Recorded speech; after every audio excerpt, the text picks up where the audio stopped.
Assalamu alaikum. I am Asif Kamal, your English teacher. I hope all of you are doing well at home. As you know, we are dealing with the exercise of our first chapter. So here we are with another video lecture again on the exercise. So let's start our today's lecture. All of you are supposed to keep your books with you. Look at the question number 2. Work in pairs and discuss the following. Here you are supposed to discuss that following question, that following statement with your friend. A town crier was hired to announce the display of Gulliver to the people of the town. How would he have made the announcement? So it's simple statement. Simple सी है, बिल्कुल कुछ tough नहीं है इसके अंदर.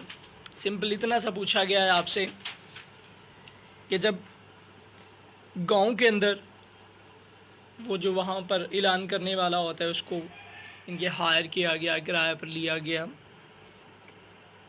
इस बात का ऐलान करने के लिए कि गॉलिवर की जो परफॉर्मेंस है वो दिखाई जाएगी. तो उसने किस तरह कस्बे के अंदर अनाउंसमेंट की होगी. सिंपल इतना सा क्वेश्चन है आपसे ये पूछा गया है. Prepare a script and read it aloud as the town crier would. तो आपने एक स्क्रिप्ट छोटा सा बनाना है. ये एक समझे कि एक एक्टिविटी है जस्ट फॉर फन. आप एक फ़न के तौर पर भी इसे कर सकते हैं. एक स्क्रिप्ट रेडी करें इसका कि वो किस तरह वो जो टाउन के अंदर वो शख्स था, मीन के टाउन के अंदर वो जो ऐलान करने वाला शख्स होता है उस वक्त, क्योंकि it is about the old age, पुराने ज़माने की, पुराने वक्तों की बात हो रही है. तो किस तरह लोगों को मुतवज्जे किया जाता था, किस तरह लोगों को बुलाया जाता था. आप लोग अगर if you want to see on YouTube there are lot of videos available. बहुत सारी वीडियोज़ भी पड़ी हैं अगर आप देखना चाहें, if you want to watch. But मैं आपको सजेस्ट करूँगा कि आप लाजमी देखें तो आपको पता चल जाएगा कि किस तरह इनको मीन की अनाउंसमेंट की जाती थी. टाउन क्रायर वो जो होते थे ऊँची मीन की ऊँची आवाज़ में बोलकर लोगों को कैसे मुतवज्जो करते थे. Look at the B part. Differentiate between the followings. These are the statements that you are supposed to differentiate between them. Gulliver's feeling about being a spectacle for display and the spectator's point of view. तो Gulliver's की क्या feeling थी जब उसको इनकी एक नुमाइश के तौर पर पेश किया गया, और लोगों को क्या पॉइंट ऑफ व्यू था जो लोग उसे देखने आए हुए थे.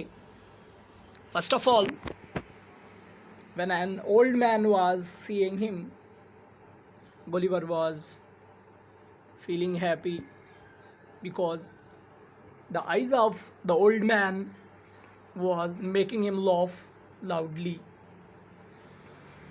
But after that, he was feeling tired because there was large of gathering of people who were looking at him and some of them were teasing him.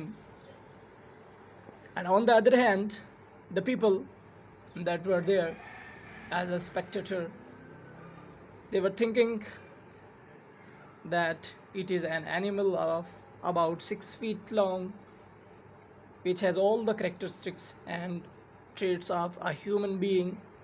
Even it can speak a few words of their language also. Look at the second one.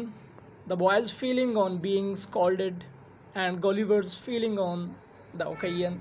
वो जो लड़का था जिसको डांटा गया, जिसे बाहर निकाल दिया गया था, जिसने गुलिवर पर हेज़लनट फेंका था, तो उसकी क्या फीलिंग थी और गुलिवर की क्या फीलिंग थी उस मौके पर.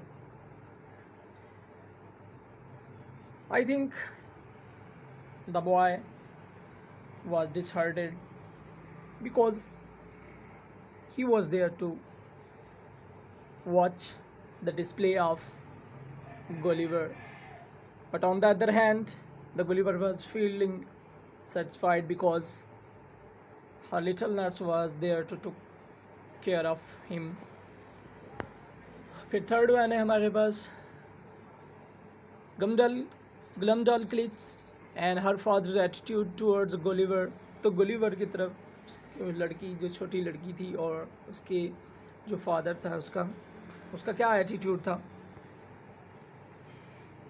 They were very caring and loving. They took care of minute details about him. छोटी छोटी मिनकी चीज़ों का भी उसका ख्याल रखते थे वो लोग.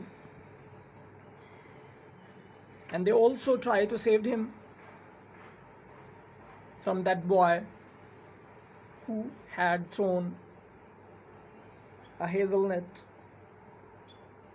on Gulliver. So the attitude of Glumdalclitch and her father was very caring and loving. तो आप यहाँ ऐसा भी कर सकते हैं. और if you want to find out something else from your lesson, you may find, आप और भी मीन के कुछ ढूंढना चाहें इसके अबाउट तो आप ढूंढ सकते हैं. Then compound words.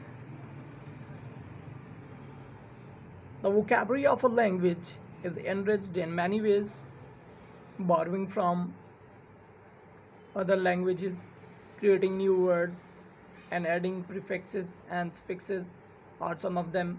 तो मीन की एक जो ज़ुबान है उसकी जो वोकैबुलरी होती है वो बहुत सारे मुख्तलिफ अंदाज से उसको मीन उसके अंदर इजाफ़ा किया जा सकता है या इजाफ़ा होता है उसकी तरफ किस तरह. कभी कभार बॉर्डरिंग होती है मीन के दूसरी लैंग्वेजेस से अल्फाज ले लिए या फिर क्रिएटिंग न्यू वर्ड्स, खुद से न्यू वर्ड्स क्रिएट कर लिए. किस तरह परफेक्सेस और सफिक्सेस में इनके साबका और लाहिका जिसे उर्दू में कहा जाता है, आप लोग भी उर्दू में करते हैं, उनको ऐड करके. ठीक है.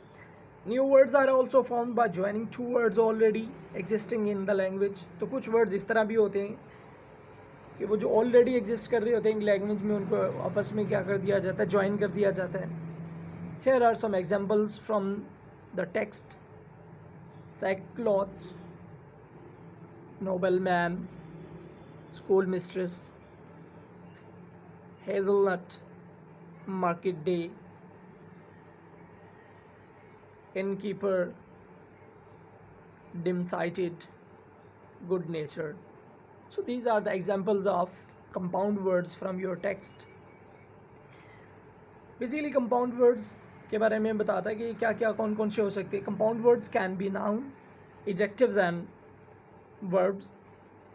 The first 6 examples sackcloth, nobleman, hazelnut, schoolmistress, market day and innkeeper are nouns, dim-sighted and good-natured are adjectives.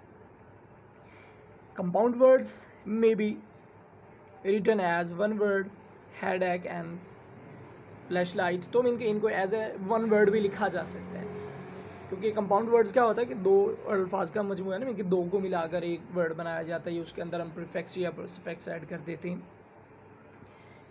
As a hyphenated word या फिर इनके अंदर हाइफन भी लगाया जा सकता है. Left hander and newlyweds. और as two words new moon and post office. There is no hard and fast rule for this. इसके लिए मैंने कोई इतना सख्त कोई हार्ड एंड फास्ट रूल नहीं है. If you are in doubt look up our dictionary. नीचे एक एक्सरसाइज दी गई है छोटी सी हमें.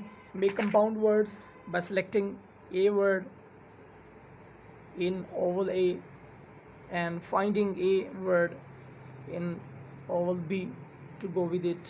तो अब यहाँ पर हमने क्या करना है, ए और बी हमारे पास ये हमें दिए गए हैं. इनमें से हमने क्या करना है, इनमें से सिलेक्ट करने के कौन सा वर्ड हम बना सकते हैं. तो ये पहला जो है ये आपके लिए मैं सॉल्व कर देता हूँ. बाकी जो ये कंपाउंड वर्ड्स की जो दो आगे में इनके 2 एग्जांपल्स रह जाएंगी, ये आप लोगों ने खुद से करनी है. Motorcycle, window pane, black board. उसके बाद है साइट एंड आउट, ये रह गए हमारे पास, ठीक है।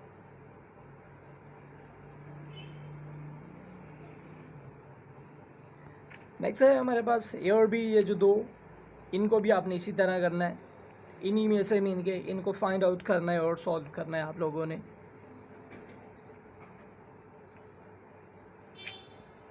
सो ये सिंपल सी एक्सरसाइज है आप लोगों के करने के लिए। तो आप लोगों ने इसी तरह ये सॉल्व करने हैं, मीन की इनको आपस में क्या करना है, कंपाउंड मीन के मिला देना है, इनको आपस में मिक्स कर देना है, तो ये एक न्यू वर्ड बन जाएगा हमारे पास।